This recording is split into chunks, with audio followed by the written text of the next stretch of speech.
we're a small indie team based in Montreal. We're about 15 people. And we're here today to present Project Witchstone. Awesome. Tell me a bit about Project Witchstone. So Project Witchstone is a RPG similar to something like a Divinity or Baldur's Gate, except what we bring new to the table is that we strip away the main storyline of the game, and we say to the player, it's your adventure. What you decide to do with the game is your story, right? Okay.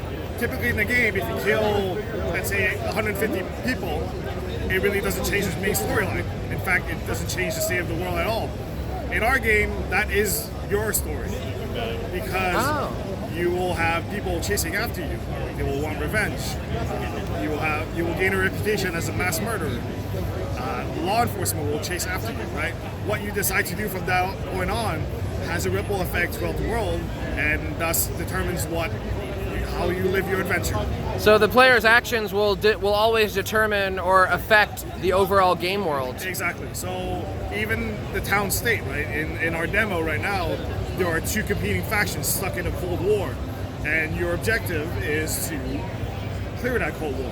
So how you decide to do that? You can join one of the factions and clear out the other faction. That's the easy way.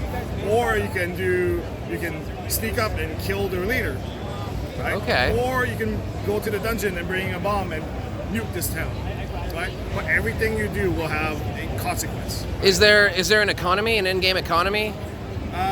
There is, depending on, so the factions themselves they have their own property, so they have wealth, they have military might, and also the towns themselves also generate, like, okay, is the town prosperous or not? Is it a poor town? Okay. Right? So that determines what is available in the shops, and also how they appreciate the player will determine also the price of the items in the shops. Would there be a downside? Because normally in these sort of games, you raid a dungeon, you get a bunch of loot, and then you sell the loot to some shopkeeper and take all his money. Right. Or the other way around, you sell items and then you just can flood the economy. Right. So would the player affect the in-game economy in any way? So spamming items will in fact scale the prices of stuff, right? So if you're in one section of the world and they're abundant in that resource, your item will be less valuable. Oh, that's awesome. But if you go to, let's say, further out where the elves, they don't have this sort of mineral, then it's worth more. What about ecology? Can the player farm wolves to extinction? Or oxen like an Oregon Trail? We don't have animals at this point. Not yet. Game, okay. So yeah. So Sorry, there's no real ecology. I just love the idea of a world that gets so heavily affected by the player's choices. Right.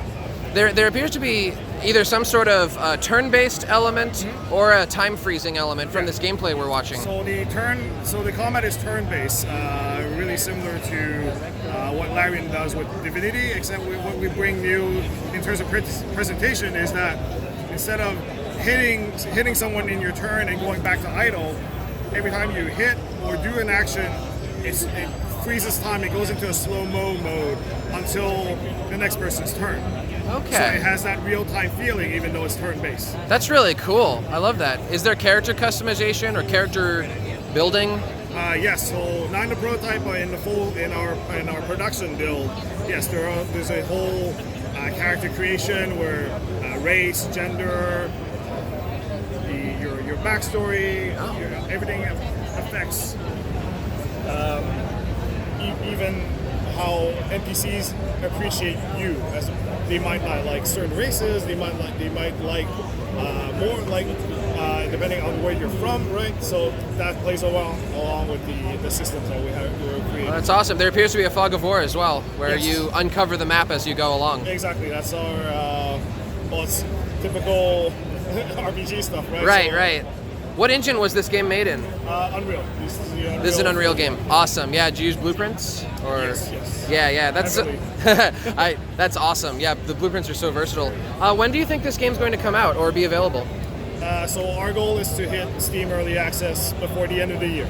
Before the end of the year? Yeah. Well, that's awesome. Thank you so much for talking to me about Project Witchstone.